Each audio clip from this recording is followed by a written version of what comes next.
नमस्कार दोस्तों, मेरा नाम है अंशुमन नायक और आप सभी का बहुत बहुत स्वागत है इंडियन डिफेंस न्यूज की डिफेंस टॉक सीरीज में, जहां पर हम रोज नए नए डिफेंस अपडेट्स के बारे में बात करते हैं। तो चलिए देर न करते हुए आज की वीडियो शुरू करते हैं।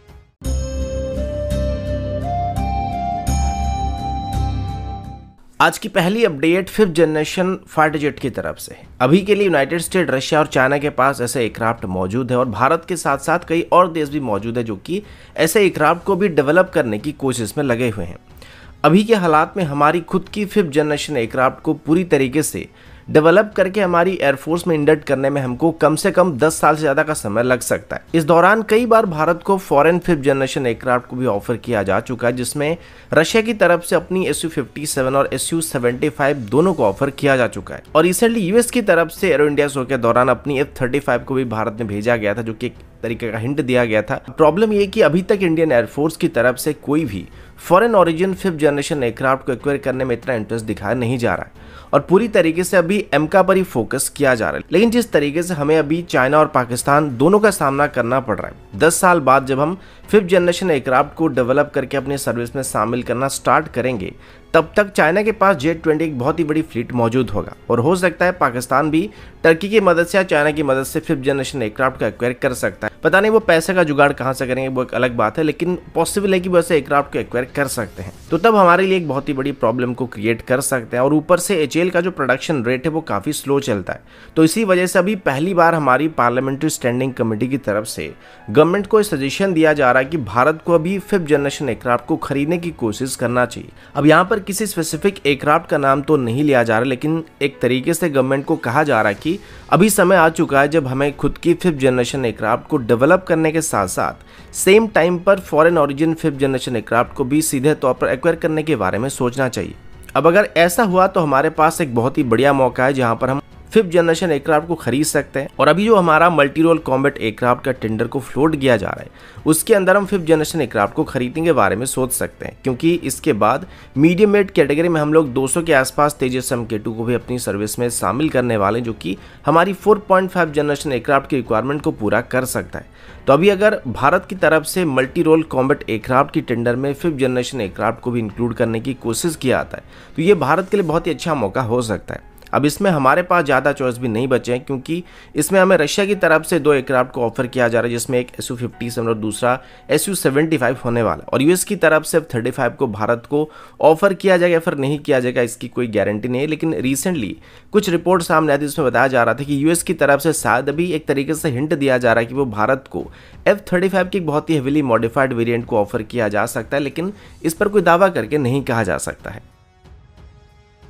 अगला अपडेट स्विफ्ट UCAV को लेके, ये भारत का पहला स्टेल्थ कॉम्बैट UAV होने वाला है और एक तरीके से भारत का जो घातक UCAV था, ये उसी का एक डेवलपमेंटल प्रोटोटाइप होने वाला है, जिसमें भारत अभी घातक UCAV के लिए डेवलप किए जा टेक्नोलॉजी को टेस्ट कर रहा है, फिर वैलिडेट कर रहा है। पहले से इसकी टेक ऑफ और लैंडिंग ट्रायल किया जा चुका और रिसेंटली कल एचएएल के टेस्ट पायलट हर्षवर्धन ठाकुर की तरफ से अपनी ट्विटर आईडी से एक ट्वीट किया गया, जिसमें उन्होंने स्विफ्ट UCAV का एक फोटो शेयर किया था। अभी बताया जा रहा है कि जिस इमेज को उन्होंने शेयर किया था, इसमें जो स्विफ्ट UCAV का प्रोटोटाइप था, ये दरअसल एचएएल की तरफ से बनाए जाने वाले 3rd प्रोटोटाइप का पिक्चर था। इसकी बेसिक डायमेंशन की बात करें तो ये करीब 13 फीट लंबा और करीब 16 फीट चौड़ा होने वाला और इसका वेट करीब 1 टन के आसपास होने वाली है। लेकिन जो घातक UCAV होगा उसका वेट करीब 12 टन के आसपास होने वाली है और इसमें कावेरी इंजन की ड्राई वेरिएंट को इस्तेमाल किया जाएगा, जो कि 48 किलोटन के आसपास की थ्रस्ट को प्रोड्यूस कर सकता है। इसे अभी 2026 से 2027 तक भी पूरी तरीके से तैयार करने का प्लान किया जा रहा है और आने वाले 2-3 सालों में अभी स्विफ्ट UCAV की प्रोटोटाइप को अच्छी तरीके से टेस्ट किया जाने वाला, जिसके बाद हम डायरेक्टली घातक UCAV को बनाने वाले हैं, जो कि असल मायने में एक स्टेल्थ UCAV होने वाला है